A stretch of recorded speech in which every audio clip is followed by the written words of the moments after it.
teman-teman, assalamualaikum warahmatullahi wabarakatuh. Salam sejahtera teman-teman buat kita semuanya. Oke, balik lagi teman-teman untuk di channel ya, untuk analisa trading cryptocurrency hari ini, terutama untuk Bitcoin dan kawan-kawan teman. Oke, gimana kabarnya teman-teman? Semoga puasanya lancar semuanya, dan teman-teman hari-harinya lancar selalu dan rezekinya mantap semua. Oke ya, sekarang marketnya lagi bearish teman-teman, lagi merah merona, jadi teman-teman jangan terlalu open posisi dulu. Jadi kita tunggu dulu momen yang pas banget teman-teman untuk kita masuk ya, untuk di Bitcoin ya. Tapi ini ada beberapa berita yang saya sampaikan teman-teman, kemungkinan besar ini cukup bagus ya nanti untuk teman-teman nanti invest di altcoin mana yang bagus untuk kedepannya nanti. Oke, di sini teman-teman, sekarang Bitcoin di level 42.400 ya, atau 42.500an ya untuk per satu Bitcoinnya. Jadi ini cukup sangat bearish teman-teman, sempat tertinggal kemarin, sempat ngepam lagi di area 43.000, ternyata masih longsor lagi teman-teman, ketarik di area 42.000 ya. Tapi it's okay teman-teman, jadi teman-teman jangan khawatir atau jangan terlalu gegabah ya untuk ambil keputusan dulu. Stay di or, tetap santai-santai aja dulu teman-teman. Ingat, kalau teman-teman pakai dollar cost averaging itu juga sangat aman banget ya untuk kita nabung cicil Bitcoin atau Ethereum yang kita untuk investasi untuk kedepannya nanti ya. Oke teman-teman, bagi teman-teman yang belum join Get.io, silakan aja join link di deskripsi ya. Di sini banyak token-token project yang bagus yang kemungkinan masih belum terlistik teman-teman di exchange besar ya, seperti di Binance dan kawan-kawan. Tapi mudah-mudahan saja nanti teman-teman ini Bitcoin kita bisa kembali pulih ya. Oke, kita analisa teknikalnya teman-teman terlebih dahulu. Sekarang fear and greed cukup sangat, level fear teman-teman di sini cukup sangat, orang masih takut ya, takut manja untuk masuk ke Bitcoin, tapi itu tidak masalah buat saya. Dan di sini teman-teman kita bisa dilihat untuk Bitcoin chartnya. Nah, ini masih belum menyentuh area ungu ya, ini cukup, jadi kita tunggu dulu ke area ungu. Dan teman-teman kalau misalkan area ungu baru kita masuk lagi ya untuk di Bitcoin teman-teman. Kemungkinan besar ini masuk ke area ungu teman-teman. Jadi kalau misalkan pembelian terbaik ya di area 42.200 ini atau 41 ribuan ya, sampai 40.000 ini cukup sangat aman teman-teman untuk melakukan pembelian Bitcoin. Di sini adalah area demand, atau dimana ini area yang sangat kuat, dimana dalam kutip teman-teman Bitcoin ini masih bisa ngepam ya, ibaratnya tuh masih bisa terbang lah di sini ya. Jadi di sini ada pending order, keyakinan saya ada pending order cukup sangat banyak ya. Kita scalping dikit itu tidak jadi masalah ya nanti ya untuk kedepannya nanti.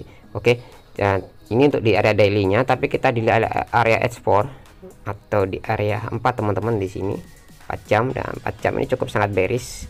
Kita bisa dilihat ya trennya cukup sangat bearish. Di sini ada area pantul-pantulan harga yang cukup sangat membingungkan pasar ya teman-teman ya. Kenapa kok banyak belum masuk bang untuk di area Bitcoin? Karena ketidakpastian market teman-teman, ketidakpastian situasi politik, keuangan dan dunia ya. Mungkin orang lagi takut-takutnya sekarang untuk masuk ya. Jadi misalkan teman-teman kalau misalkan harga kayak gini ya, mungkin kalau mungkin dollar cost averaging mungkin salah satu cukup sangat bagus. Tapi kalau teman-teman main futures, teman-teman ambil aja untuk short posisi ya, atau short selling itu lebih aman atau lebih nyaman lah ibaratnya ya.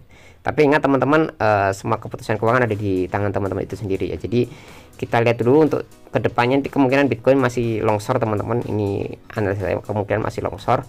Dan mudah-mudahan saja teman-teman terpantul di area sini ya, 41.000 sampai 40.000 ini ya. Mudah-mudahan saja terpantul di area-area sini aja ya. Oke ya. Dan teman-teman kita bisa dilihat ya untuk nanti kedepannya. Di sini kemarin tuh saya sempat lupa ya, nggak baca berita kemarin. Ini Decrypt ya. NIR protokol naik 33% ya. Mike Fresh dapat uang segar teman-teman di sini sebanyak 350 juta dolar di sini ya. NIR protokol melonjak 23% di tengah pendanaan baru ya, sebesar 350 juta ya. Token protokol asli di belakangnya protokol telah meningkat 24 jam yang memabukkan setelah proyek tersebut telah mendapatkan putaran pendanaan baru atau dana segar ya di sini ya. Jadi dana segarnya banyak banget teman-teman di sini ya. Di sini di protokol pendukung jaringan blockchain Eponimus telah meningkat 23% atau 20%-an ya. Tindakan bullish sekarang menempatkan cryptocurrency di peringkat ke-16 ya teman-teman, menurut coin market cap di situ. Oke, siapa aja bang yang mendanai NIR protokol? Nah, ini lompatan hari ini datang setelah investasi baru sebesar 350 juta dolar ya di NIR protokol, termasuk pendanaan dari FTX Ventures, Dragonfly Capital dan lain-lainnya ya. Kemarin tuh kalau nggak salah di invest sama Tiger Group ya teman-teman, kalau nggak salah ya. Ya nanti bisa dilihat aja nanti ya untuk di berita-beritanya. Dan di sini teman-teman akhirnya rumor beredar bahwa NIR Protocol akan meluncurkan stablecoin. Jadi nanti NIR Protocol ini rencana akan meluncurkan stablecoin baru. Spekulasi muncul setelah buletin baru dari pedagang ayunan kripto Zoran Cole mengurai bagaimana USN, nama stabilnya coin ya, atau dolarnya NIR ya teman-teman ya, akan membawa APR sebesar 20% yang sangat menarik ya, dan memulai lonjakan aktivitas di DeFi. Jadi ada sektor-sektor DeFi nanti akan dimulai untuk di NIR protokol ini. Sedikit bukti bahwa klaim Cole dan beberapa detail diambil dari testnet Refinance teman-teman. Nanti bisa dilihat ya nanti ya, untuk kedepannya nanti akan meluncurkan stablecoin juga. Dan di sini kita bisa dilihat teman-teman, Terra Luna membeli. Jadi Terra Luna ini membeli sebesar 200 juta dolar dalam bentuk AVAX untuk cadangan untuk stablecoin saingan baru teman-teman. Jadi dua organisasi ini di balik pengembangan blockchain, Terra Luna teman-teman telah membeli gabungan 200 juta dolar di AVAX teman-teman. Sementara protokol NIR dikabarkan akan rilis stablecoin baru. Jadi ini ada dua saingan ya, mungkin stablecoinnya Terra dan stablecoinnya senior protokol ini teman-teman di sini. Dari Terraform Labs atau Terra Luna Foundation Guard telah mengumumkan bahwa mereka telah membeli token Avalanche atau AVAX teman-teman senilai 2 juta dolar dari Avalanche Foundation, perusahaan yang bertanggung jawab untuk pengembangan blockchain Terra Luna. Jadi menukar Terra Luna senilai 100 juta dolar dengan AVAX ya teman-teman, untuk menyelesaikan insentif ekosistem secara strategis ya menurut Terra Luna di sini. Oke. Jadi nanti Terra Luna ini akan mencadangkan AVAX-nya untuk sebagai USD-nya ya, atau stablecoin-nya nanti. Ya mungkin saingan dengan NIR protokol tadi ya. Jadi ini dua kepribadian atau dua stablecoin yang nanti akan bersaing di pasar teman-teman. Apakah Tether akan tergantikan ya, nanti kita bisa dilihat ya. Kalau Tether ini bisa jadi acuan ya untuk semua pasar teman-teman ya. Tapi kita lihat dulu untuk kedepannya nanti. Kita lihat aja nanti apakah ini masih benar-benar akan berlanjut lagi untuk saingannya ya, persaingan dunia blockchain ini ya. Dan kita bisa dilihat teman-teman di sini ada Bank Sentral Rusia. Oke. Bank Sentral Rusia pangkas suku bunga patokan ya, rubel ke emas teman-teman. Jadi rubel rebound ke level sebelum perang ya. Jadi cepat banget ya. Kemarin dapat sanksi nggak sampai sebulan udah balik lagi teman-teman di sini. Jadi di sini di tengah konflik Rusia Ukraina, mata uang rubel berhasil bangkit kembali meski ada sanksi tegas yang dijatuhkan oleh Federasi Rusia ya, ke Federasi Rusia. Jadi bank sentral negara itu telah mengambil beberapa langkah untuk melindungi mata uang negara itu, karena Bank Rusia mengungkapkan bahwa harga tetap untuk emas dan rubel ya. Selanjutnya setelah mengelompokkan mata uang fiat ke emas pada hari Jumat kemarin, kata Bank Sentral mengumumkan bahwa kontrol suku bunga berkelanjutan Senin akan dimulai. Jadi nanti kemungkinan suku bunga dari 20% suku bunganya Rusia nanti akan diturunkan secara bertahap teman-teman, mulai dari hari Senin nanti ya. Ini cukup sangat bagus ya. Jadi rubel nanti ada backupnya ya. Jadi backupnya nanti apa? Gold teman-teman, emasnya dari situ ya. Jadi para pemimpin Eropa dan Sekutu Barat membuat sanksi yang lebih ketat lagi di tengah rebound rubel di sini ya.